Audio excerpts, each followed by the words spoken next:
The screen kept lighting up like a dying smoke alarm. Same number, same name, same little circle photo of her smiling like nothing in the world could touch her. The buzzing didn't feel like panic. It felt like anger dressed up as panic. I sat on the edge of our couch, the one we picked out together because she said it looked grown up. The room smelled faintly like cinnamon from a candle she'd lit that morning, like we were the kind of couple who did that on purpose, like a magazine spread. Outside the window, the streetlights threw pale yellow onto the snow piled along the curb. Quiet neighborhood, nice taxes, good schools, the kind of place you move when you think your life is stable.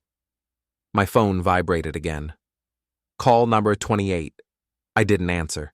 I didn't answer because if I did, I'd say something that would give her what she wanted, a clip, a quote, a moment she could repeat later with a sad face to someone else.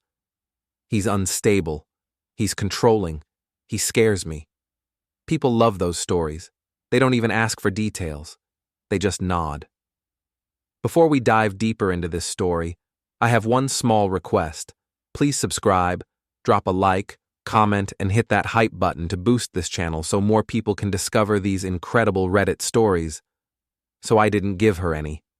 I stood, walked to the front door, and checked the lock even though it was locked.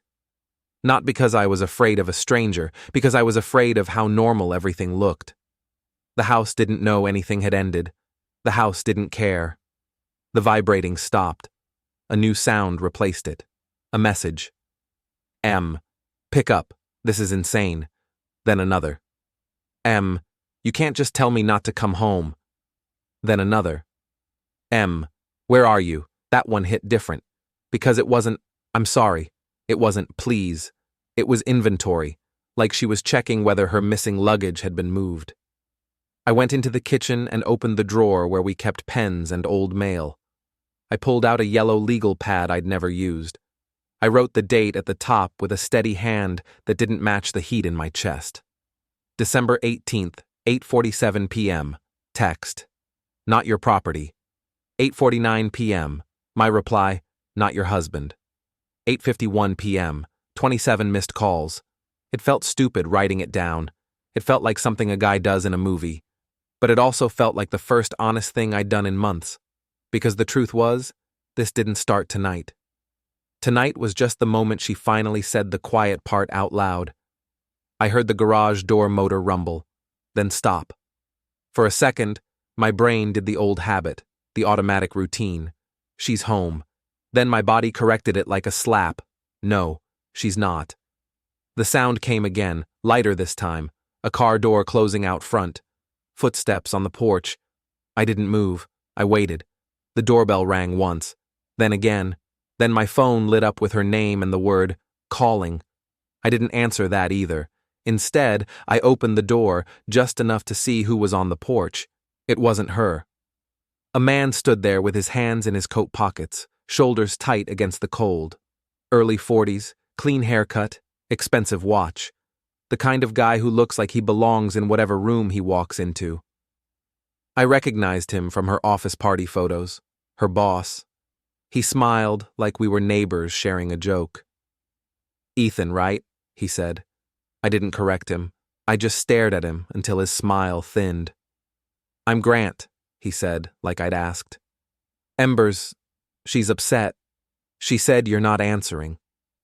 You're at my house, I said. My voice sounded calm. It didn't feel calm.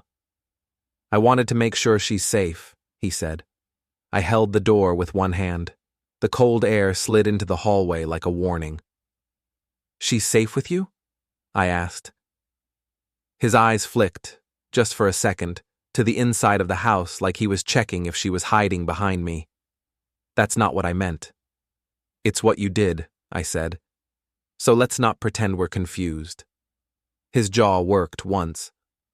Look, he said, lowering his voice as if the neighbors could hear words through snow. You two are having a marital disagreement. Ember didn't want this to turn into... Don't, I said. Don't come here and tell me what this is. He held up one palm. I'm not trying to fight. Good, I said, because you're on my porch. He exhaled like a man forced to be patient with someone beneath him. Ember is a valued employee, he said, and a friend. I don't want her standing out in the cold because you're making a point. That was the moment I understood what he thought this was.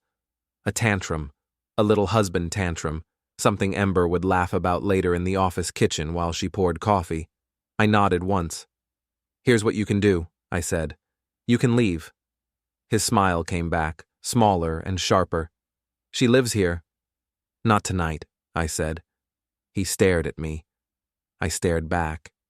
He stepped closer to the threshold like he might push the door wider without touching it.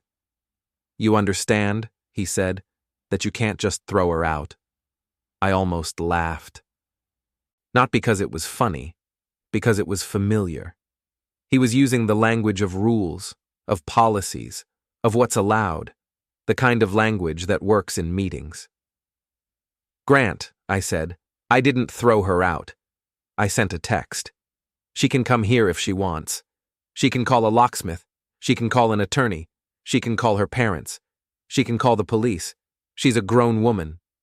His eyes narrowed. But she's not walking into my bedroom tonight, I said. Not after the way she spoke to me. Not after the way she's been living. Living, he repeated. I leaned in just a little. Not threatening. Just close enough that he had to smell the coffee on my breath. You should go, I said again, before this becomes something you can't clean up. He swallowed. I saw it. A tiny human thing. Fear. Then he stepped back. You don't want to do this, he said. I looked at him and realized he believed that I was still the guy who didn't want to rock the boat. The guy who smiled at office party pictures. The guy who paid the mortgage on time and fixed the porch light and made sure the trash went out on Tuesdays. He thought I was still made of soft material. I kept my face neutral. I already did, I said. Grant stood there for another second, weighing something, then turned and walked away. His shoes crunched on the snow like punctuation. I watched him get into his SUV. I watched him start it. I watched him drive off. When the red taillights vanished, the quiet came back. But it didn't feel peaceful. It felt like the moment right before a storm hits. I shut the door, locked it, then leaned my forehead against the wood. My phone buzzed again. A new message. EM. He said you're acting crazy. Call me now. I stared at the word crazy until it blurred. Then I wrote on the legal pad again. 9:12 p.m. Boss appears at house. Attempts pressure. Leaves. 9:13 p.m. Text. Acting crazy. I set the pen down carefully, and for the first time all night, I felt something clear under the anger. Not sadness, not heartbreak. Clarity. If she'd sent her boss to my doorstep, it wasn't because she loved him. It was because she thought I'd fold. That's what people do when they think you're weak. They don't argue with you. They send someone stronger. I walked into the bedroom and opened my closet. I pulled out a duffel bag and started packing with slow, deliberate movements, like I was diffusing something. Not because I was running, because I was choosing the next step. My laptop, the folder with the mortgage papers, my passport, the spare car key, the little black notebook where I kept client notes for work. Then I went to the nightstand and took my wedding ring off. I didn't throw it. I didn't slam it down. I placed it gently on the wood like it was evidence. I texted one person, my older brother, Luke. Me. Need a couch tonight. Don't ask questions. He replied 3 seconds later. Luke. Doors open. I stood in the doorway of my bedroom and looked at the bed. The pillows were arranged the way she liked. Fluffed, staged, perfect. A display, a lie you sleep inside. I turned off the lights and carried the bag to the front door. Before I left, I took one more look at my phone. 27 missed calls, a neat little number, like she could measure what she was losing by counting. I typed one more message. Me. From now on, email me. Keep it factual. No more late-night scenes. Then I put the phone in my pocket and stepped out into the cold. Luke's place was 20 minutes away, closer to the city. A small brick 2-flat with a narrow staircase that smelled like old wood and laundry soap. He didn't ask questions at the door, he just stepped aside and let me in, like he'd been expecting this for years. "You want coffee?" he asked. "It's late," I said. That's not a no. I sat on his couch while he filled the kettle. His living room was simple. Sports posters, a battered recliner, a stack of mail on the table. Nothing curated. Nothing pretending. When he handed me the mug, he finally looked at me like he was reading my face for damage. "She finally do something you can't explain away?" he asked. I held the mug with both hands. The heat steadied me. "She said I'm not her property," I said. Luke's eyebrows rose. "And you replied, 'I'm not your husband. Don't come home.'" Luke leaned back against the counter. "Sounds fair," he said. "That's not the part," I said. He waited. "Her boss came to my house," I said. Luke's mouth tightened. "Boss," he repeated. "Grant." Luke nodded slowly like he was placing a name on a board. "Okay," he said. "So what are you doing?" That was the question. The real one. Not how do you feel? Not are you okay? What are you doing? I took a breath. "I'm not doing anything impulsive," I said. "I'm not yelling. I'm not making threats. I'm not touching her stuff. I'm not changing locks. I'm not giving her a story." Luke nodded once, approving. "I'm going to talk to an attorney," I said. "Tomorrow morning." "Good." "And I'm going to document everything," I said, tapping the pocket where the legal pad was folded. Luke smiled faintly. "That's you." I stared into the coffee. "And I'm going to find out what's actually been happening," I said. "Not the version she feeds people." Luke didn't look surprised. He looked relieved. "Because you already know," he said. I didn't answer. He let the silence sit there. It grew teeth. Finally, Luke said, "What do you need from me?" I swallowed. "If she calls you," I said, "don't engage. Don't argue. Don't defend me. Just tell her to email." Luke held up 2 fingers like a scout promise. "Anything else?" I hesitated, then said it anyway. "If I start sounding like I want to do something stupid," I said, "stop me." Luke's face hardened. "I will," he said, "but that's not your style." I stared at the mug. "It wasn't," I said. Luke didn't laugh. "People change," he said. I looked up. "Not into monsters," I said. Luke shrugged slightly. "Maybe not," he said, "but into men who stop being used." That sat in my chest like a weight. At 11:03 p.m., my phone buzzed again. Unknown number. I stared at it. Then I let it ring out. A message came in seconds later. "Grant. We should talk like adults. Ember is distraught." I read it twice. Then I wrote on the legal pad, 11:03 p.m., message from Grant. "Talk like adults." I didn't reply. Adults don't show up on someone else's porch. Adults don't send a boss to handle a marriage. Adults don't write the word property to the person they vowed to build a life with. I turned the phone face down on the coffee table.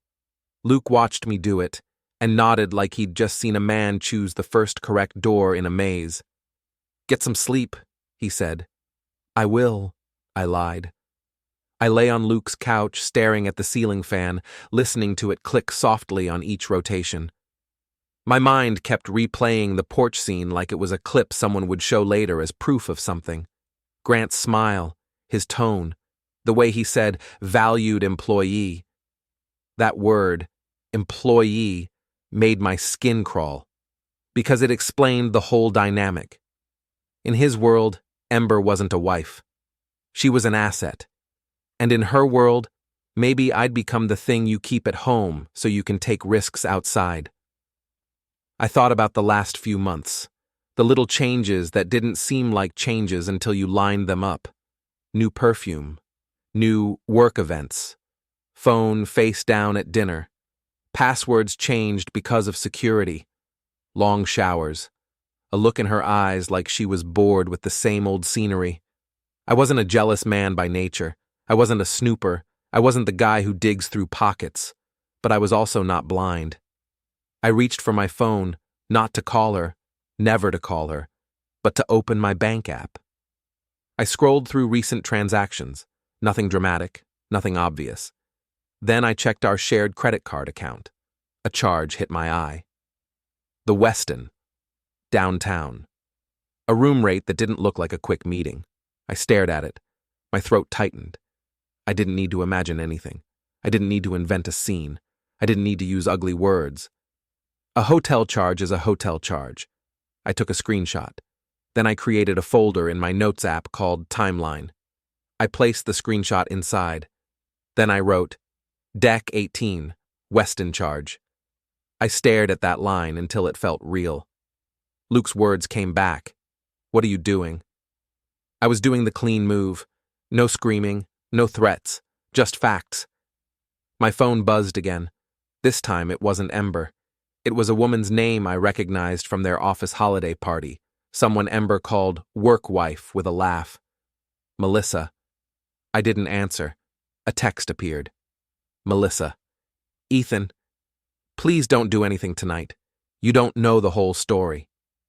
My thumb hovered over the screen. I wanted to type, then tell me. I didn't, because that's how they pull you into the fog, one whole story at a time, until you forget what you saw with your own eyes. Instead, I wrote, me. If you have something factual, email it. Then I muted the conversation. I set the phone down again, and I realized something that made my stomach twist. They were coordinating. Ember, her boss, her coworker.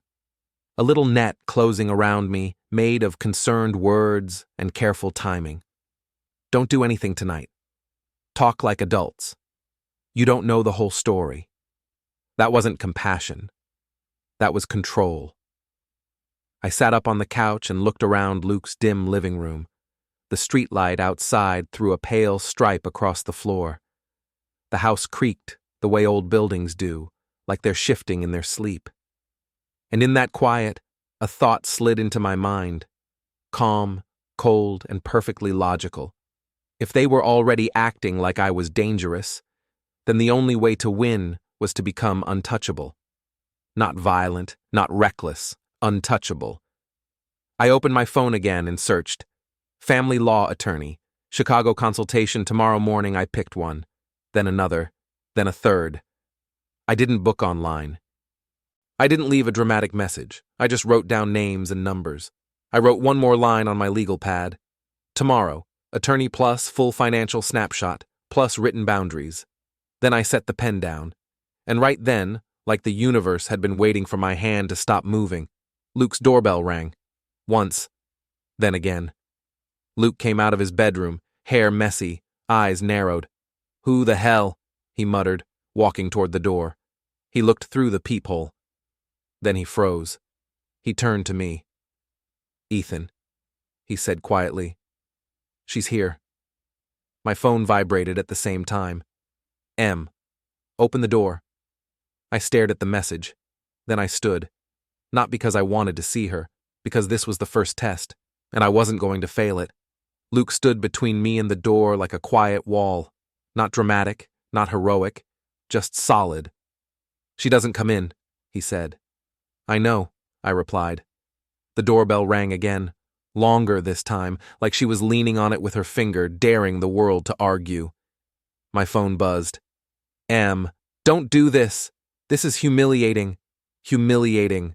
Not hurtful. Not confusing. Not... I'm sorry. I walked closer to the door, close enough to hear her breathing on the other side. Short, sharp pulls of air, like she was working herself up. Luke looked at me. You want me to talk? No, I said. That's what she wants. I typed one message, slow and clean. Me. Please leave. Email me if you need something factual. I didn't wait for a reply. Outside, her voice rose. Ethan, this is insane. You can't hide at your brother's like a child. I leaned my forehead against the wall, not the door, the wall. A boundary she couldn't push through with noise. Luke raised his voice, calm but firm. Ember, you need to go. There was a pause, then her tone changed. You don't know what he's like right now, she said. He's not thinking straight. I felt it then. Not anger, recognition. She was laying groundwork. Luke glanced at me. His jaw tightened. Leave, he said again, louder now, or I call someone to escort you. Silence stretched, then footsteps, sharp, angry. A car door slammed, an engine revved too hard. Luke waited until the sound faded before unlocking the door lock, just to check. He opened the door a crack, looked down the empty sidewalk, then shut it again. He turned to me. That, he said, wasn't about you. I nodded. That was about control, he continued, and she lost it. I exhaled slowly. My phone buzzed again. Congratulations. You just proved everyone right. I didn't ask who everyone was. I didn't respond. Morning came gray and cold like the city was holding its breath. I showered at Luke's place, dressed in the same clothes from the night before, and drove downtown with the radio off. Traffic moved the way it always did. Impatient, predictable, human. At 9:02 a.m., I sat across from a woman named Diane Mercer in a glass-walled conference room overlooking the river. She didn't waste time. Start from the text, she said. So I did. I told her everything, not emotionally, chronologically. She listened without interrupting, making small notes, her pen neat and unforgiving. When I finished, she leaned back. You did the right thing, she said. Not emotionally, legally. I let that sink in. She's trying to provoke a reaction, Diane continued. Once you react, the narrative shifts. Right now, you're calm, documented, predictable. She slid a yellow pad toward me. Rule 1, she said. No voice conversations. Everything in writing. I nodded. Rule 2, she said. You don't explain yourself. You state boundaries. She wrote as she spoke. All communication via email. No unscheduled visits. Financial accounts frozen pending review. My stomach tightened at the last one. She'll notice that, I said. She already has, Diane replied. She just hasn't connected it to consequences yet. I hesitated. What about her job? Diane looked at me carefully. What about it? I don't want this to look like retaliation. It won't, she said, if you don't touch it. I nodded again. Then she said something that mattered. Ethan, you're not trying to win a fight, she said. You're trying to exit a situation intact. I left her office with a checklist, a draft separation agreement, and a strange sense of calm. Control doesn't disappear all at once. It leaks. At 11:46 a.m., the email arrived. Subject, we need to talk. No greeting, no apology, just pressure. I forwarded it to Diane. She replied with one line, respond. Short, neutral, so I did. Ember, all communication will be via email. Please keep messages factual and related to logistics. Ethan 3. Minutes later, my phone rang. I didn't answer. An email followed. Subject, you can't do this. I read it once, then again. She wrote about embarrassment, about reputation, about how people were asking questions. Not one word about the text, not one word about her boss on my porch. I replied with 2 sentences. Please arrange a time to collect personal items with advance notice. I will not engage in emotional exchanges. The typing dots appeared immediately, then stopped. Then another email. Subject, you're making a mistake. I didn't reply, because mistakes are impulsive. This wasn't that. The call came from an unknown number at 4:18 p.m. I answered this one. This is Detective Harris, a man said. We received a wellness concern involving you. I closed my eyes. Here it was. I'm fine, I said. Where are you calling from? Local precinct, he replied. We just need to ask a few questions. Of course, I said. Should I have my attorney present? A pause. That won't be necessary, he said. It will, I replied calmly. Please coordinate through her office. Another pause. Then, understood. The call ended. I didn't need to ask who made it. I wrote one more line in the legal pad. 4:18 p.m. Wellness call.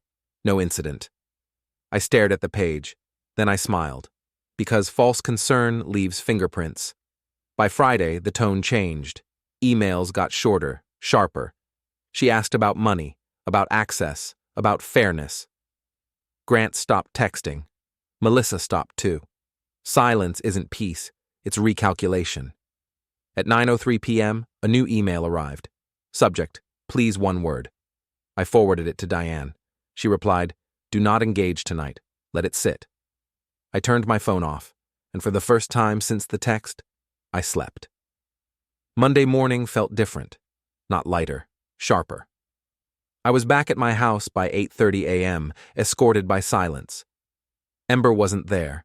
The bed was untouched. The kitchen still smelled faintly of her vanilla soap, like a ghost that didn't know it was gone yet. I didn't linger. I sat at the dining table, opened my laptop, and pulled up every account we shared. Checking. Savings. Credit cards. Retirement. I didn't touch anything that wasn't already agreed upon with Diane. No transfers, no closures, just visibility. That's when I saw it clearly. The pattern wasn't dramatic. No giant withdrawals. No movie-style theft. It was worse. Small charges. Repeated, strategic. Hotels. Ride services. Private dining rooms. Weekday lunches labeled as client meetings. And one line item that didn't belong anywhere. Consulting. Raven Ridge Strategy for the $800 monthly. I searched the name. No website, no address, no business registration, just a shell. I leaned back in my chair and stared at the ceiling. People think betrayal is about passion. Most of the time, it's about logistics. I exported everything into a spreadsheet and labeled it Joint Expense Review. No commentary, no accusations, just dates, amounts, sources. I emailed it to Diane. Her reply came fast. This is useful. Don't confront. Let it breathe. Let it breathe. That phrase stuck with me, because lies need air. At 2:17 p.m., my phone buzzed. Unknown number. I answered. Ethan, a woman said, calm, professional.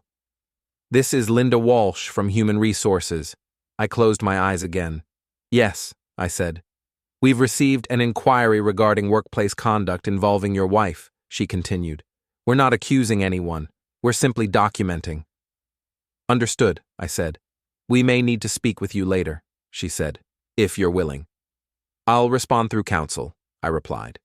A pause. That's fine, she said. Thank you. When the call ended, I didn't feel vindicated. I felt confirmation, because HR doesn't call without smoke. I wrote another line on the pad. 2:17 p.m. HR contact, neutral, no accusations.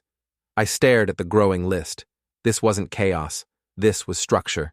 The email arrived at 7:42 p.m. Subject, I never meant for you to see it like this. I read it slowly. She wrote about pressure, about expectations, about how Grant understood her ambition, about how she felt invisible at home. Invisible. In the house I paid for, with the schedule I adjusted, with the life I built around her promotions. I didn't respond. Instead, I noticed the timestamp. She'd sent it from her work account, not personal. That mattered. I forwarded it to Diane. Her reply was one sentence. She's panicking. Wednesday morning, Grant emailed me. Subject: professional courtesy. I laughed out loud. It surprised me. The email was careful, polite, full of words like misunderstanding and boundaries and regret. He suggested a private conversation to clear the air. I replied with one line, all communication via counsel. 10 minutes later, Diane called me. They're trying to get ahead of it, she said. Of what? I asked. Of the version of events they can't control anymore, she replied. I looked out the window at the street below, people moving, unaware that a quiet collapse was happening 3 floors above them. What do we do? I asked. We wait, she said. and we stay clean. She showed up at the house Friday night. Not angry, calm. That scared me more. I opened the door but didn't step aside. She looked smaller somehow, less polished. Her eyes darted past me like she was still checking for witnesses. "We need to talk," she said softly. "No," I replied. "You need to email." Her jaw tightened. "You can't shut me out forever," she said. "I'm not," I said. "I'm setting terms." She laughed once, sharp, bitter. "You think this makes you strong?" she asked. I met her eyes. "I think this makes me safe." That stopped her. "I didn't mean for this to happen," she said. "Grant." "Don't," I said quietly. She flinched. "You don't get to explain it," I continued. "You already told me everything I needed to know." She stepped back. "You're ruining my life," she said. I shook my head. "You did that," I said. "I'm just not fixing it for you." She stood there another second, then turned and walked away. This time, no missed calls followed. Monday morning, Diane sent the email I'd been waiting for. Subject: attached. Please review inside was a packet. Emails, expense reports, internal HR notes. A quiet compliance review already in motion. Grant's name appeared more times than mine. I didn't feel joy. I felt finality. I replied with one word: proceed. The call came at 6:02 p.m. "Ember," I answered. "Please," she said immediately. "Just listen." I did. "I didn't think it would end like this," she said. "They're suspending him. People are asking questions. I don't know what to say." I waited. "Say the truth," I said. She cried then. Not loudly, controlled, like she still hoped someone was watching.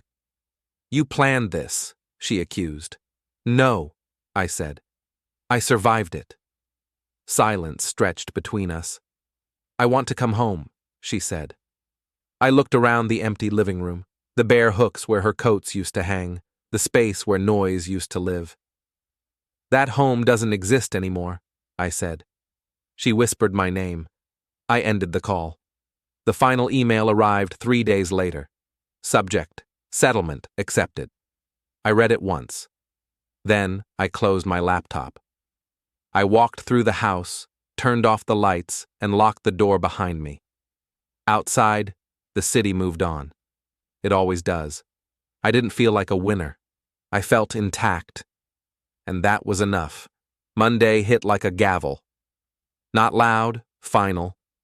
I walked into my office like nothing happened, because that's what you do when you're trying to stay clean. You don't show pain to people who might use it as currency. By 9:15, I'd already gotten 3, "Hey man, you good?" texts from coworkers who suddenly cared about my well-being like it was a group project. I didn't answer any of them. I answered Diane. Me. "People are circling." She replied fast. "Diane, let them. You stay boring. Stay boring." That was the goal. Be the most uninteresting version of myself. A man with documents, dates, and boundaries. A man who doesn't give anyone a headline. At 10:40, my phone buzzed with an email from Ember. Subject: we need to fix this before it gets worse. Worse. Not wrong, not hurtful. Worse. I opened it. She wrote like she was writing to a manager, not a husband. Short paragraphs, controlled tone, a lot of "I feel" and "you're doing." Then the line that told me everything. Grant says if you calm down, we can all move forward. We can all move forward, not we, as in us. We, as in the 3 of them.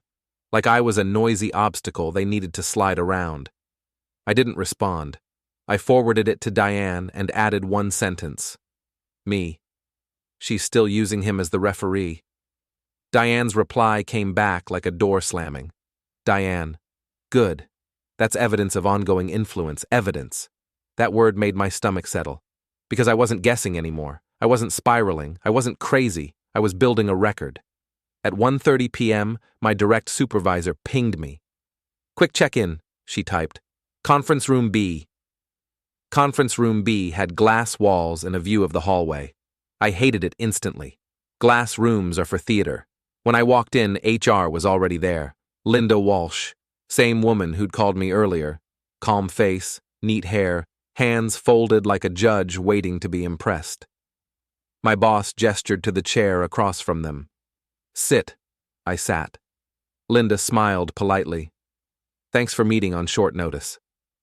No problem, I said. What's this about? Linda glanced at my boss, then back to me. We're conducting a standard review, she said. It involves multiple employees. Okay, I said. We're not asking you to speculate, she added quickly. We're asking you to confirm facts. I nodded. Go ahead. She slid a single sheet of paper across the table. Not an accusation, a timeline, dates, locations, event names, company holiday party, client dinner, leadership retreat, and one line that made my throat tighten.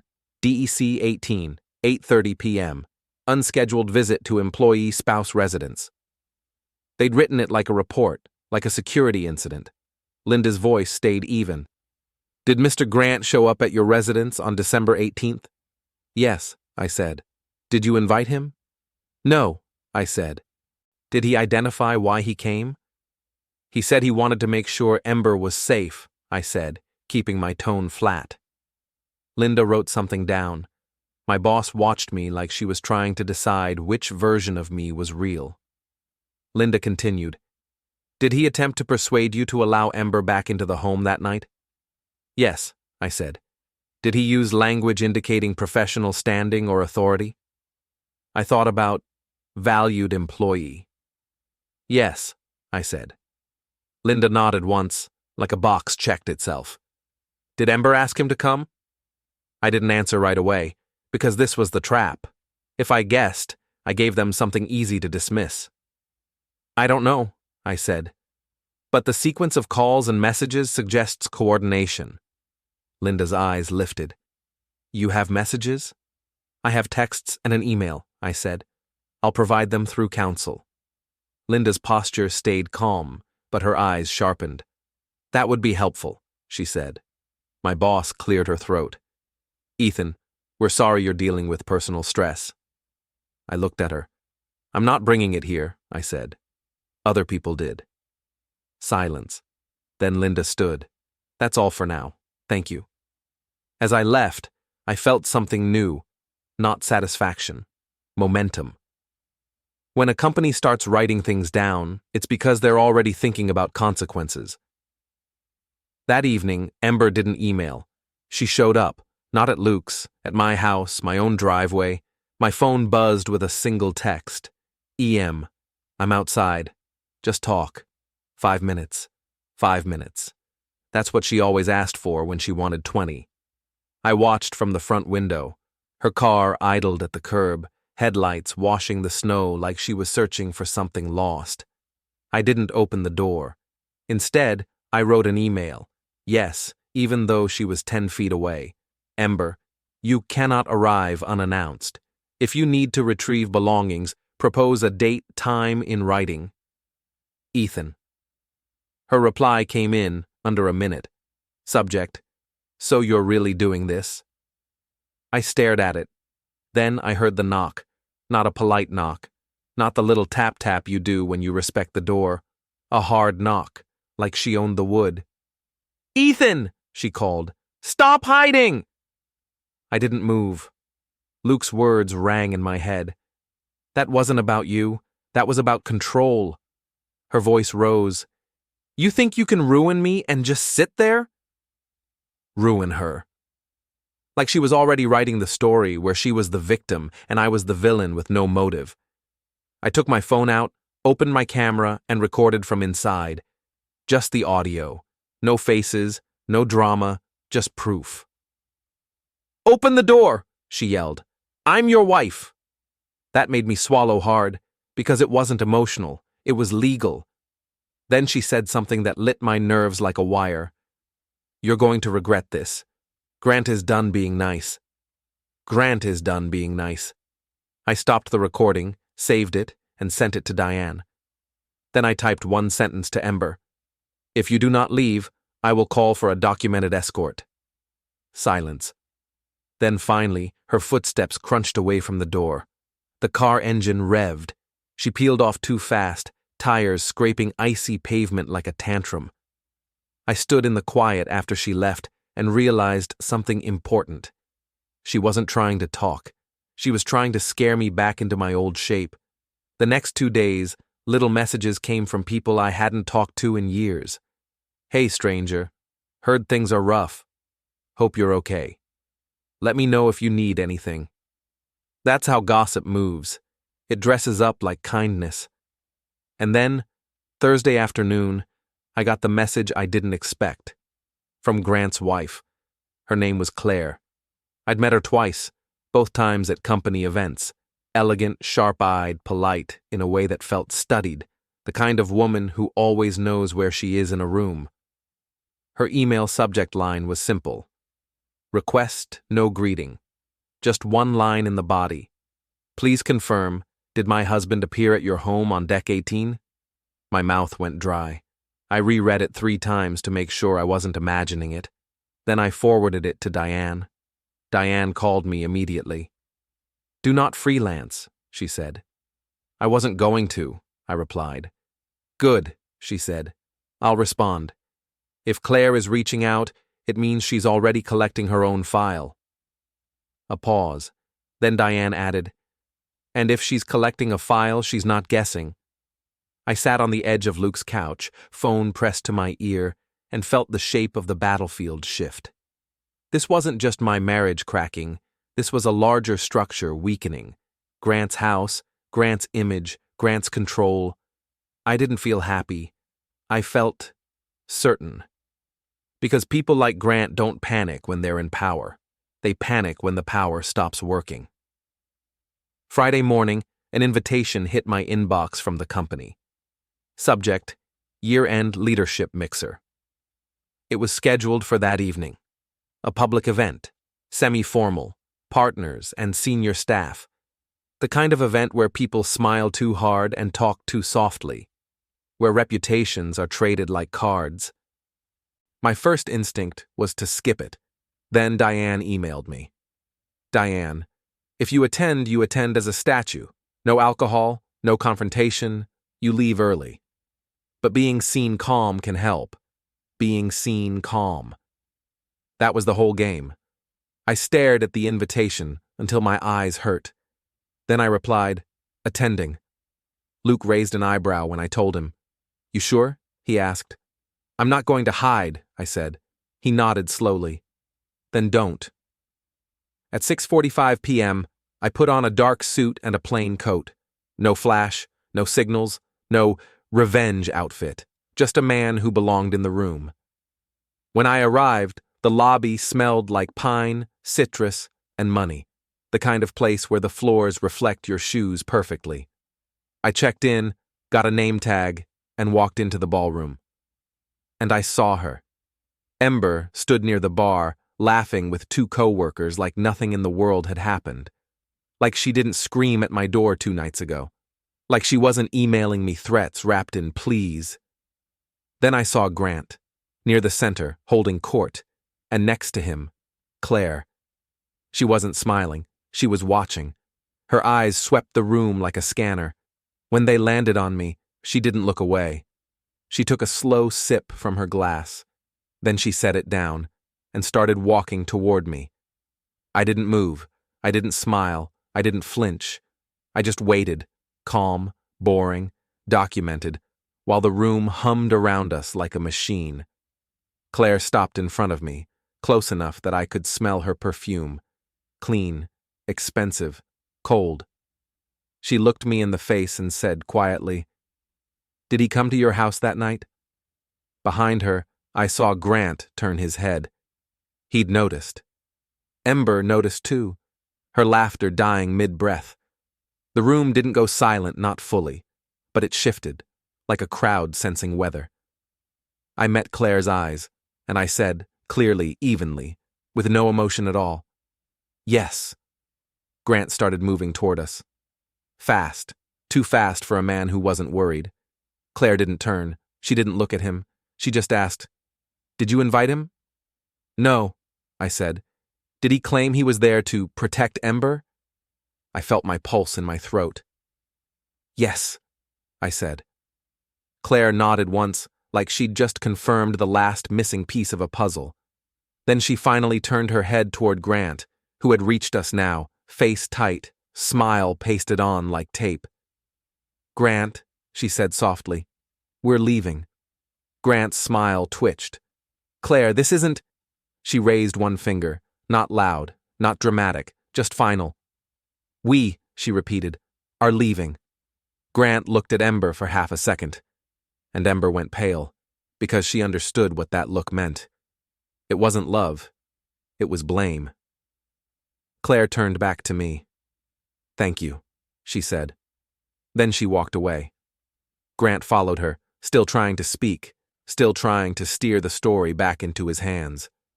But the room had already seen the crack, and once people see a crack in a powerful man, they don't forget it. They lean in. The room didn't explode. That's what surprised me most. No shouting, no scene, no dramatic gasps, just a slow, collective recalibration. People went back to their conversations, but quieter now. Smiles came back crooked. Phones came out more often than before. A few heads leaned together. A few glances followed Grant and Claire as they exited through the side doors. That's how reputations actually unravel. Not loudly, but in pieces, carried away in pockets. I stayed exactly where I was. I didn't look at Ember. I didn't look at Grant. I looked at the drink menu like I was deciding between water and nothing. Diane's rules echoed in my head. No alcohol. No confrontation. Leave early. I waited 10 minutes, long enough for the moment to settle into memory. Then I turned toward the exit. That's when Ember moved. She stepped into my path like she'd rehearsed it. Too smooth, too intentional. "You think you won," she said quietly. Her voice was steady. Too steady. I stopped. Not because she blocked me, but because this was the last clean window before things turned private. "This wasn't about winning," I said. She scoffed. "You humiliated us." I looked at her for the first time that night. Her makeup was perfect, her dress immaculate, but her eyes were glassy, unfocused, like she was trying to keep a door shut with her shoulder. "I didn't say anything," I replied. "I answered a question." "You knew what would happen," she snapped. "Yes," I said. "Eventually." She leaned in, lowering her voice. "Grant is furious." I nodded. "I imagine he is." She stared at me like she was trying to find the old version, the one who would apologize for her anger just to end the moment. "You used me," she said. I shook my head. "You used everyone. I just stopped helping."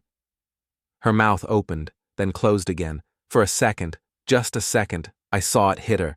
Not guilt, fear. Fear that the stories weren't working anymore. I stepped past her. She didn't follow.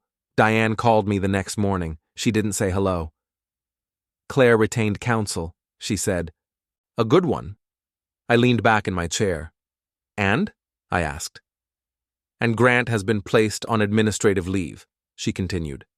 "Effective immediately." I exhaled slowly. "That fast?" I asked. "Power collapses quickly once it starts," Diane replied, "especially when there are witnesses."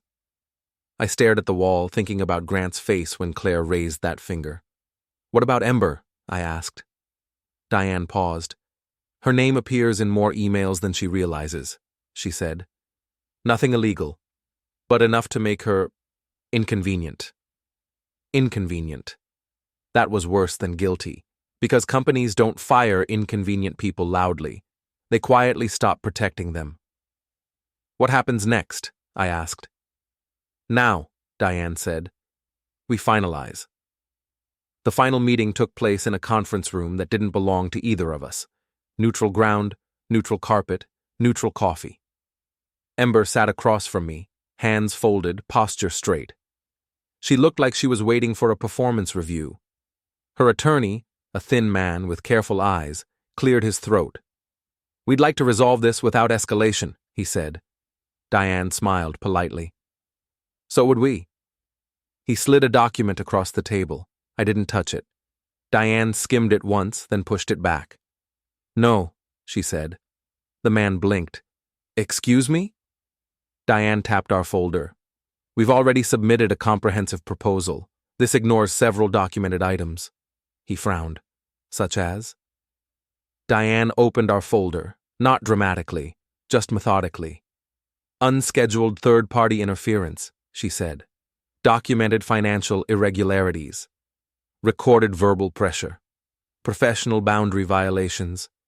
Each phrase landed like a paper cut. The attorney adjusted his glasses. These are interpretations. Diane smiled again. No, these are timestamps. Ember finally spoke. You planned this, she said to me. Her voice was thin now. I met her eyes. No, I said. I prepared for it. She laughed once, sharp and brittle. You think you're some kind of hero now? I shook my head. I think I'm done. Her attorney leaned in toward her, whispering something urgent. She didn't listen. You let them destroy me, she said. I stayed quiet. Diane spoke for me. No one destroyed you. We're simply not cushioning the fall. The room went still. Ember's shoulders sagged slightly. Just a fraction. That's when I knew. She'd been counting on forgiveness, not reconciliation. Forgiveness. Something she could use to climb back to neutral. And she wasn't getting it. Outside the building, Ember caught up to me. Not angry now. Desperate. Please, she said. Just talk to me. Not lawyers. Not files. Me. I stopped. Not because she deserved it. Because this was the last moment to end it clean. I did talk to you, I said. For months. You just didn't like what I was saying. She shook her head. I never thought you'd go this far. I looked at her. I never thought you'd send your boss to my door, I replied. Her mouth trembled. I didn't think... That's the problem, I said quietly. You stopped thinking about me at all. Tears slid down her face, not theatrical, not loud. I loved you, she whispered. I believed her. That was the tragedy. So did I said. That's why I stopped lying to protect you. She reached out. I stepped back. Email only, I said gently. This is over. She stood there as I walked away. This time, she didn't follow. 3 weeks later, the settlement was finalized. No fireworks, no dramatic announcements, just signatures and silence. Grant resigned. Not fired. Resigned.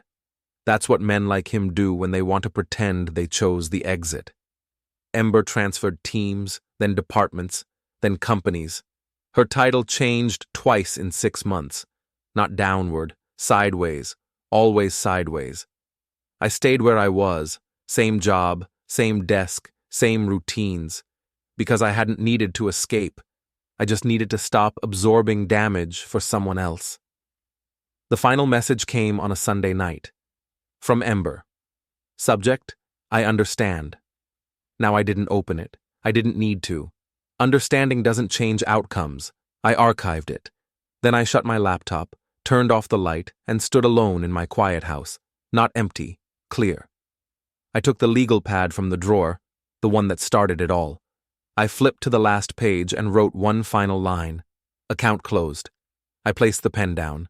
And for the first time since that first text, my phone stayed silent. No missed calls, no explanations, no control. Just quiet.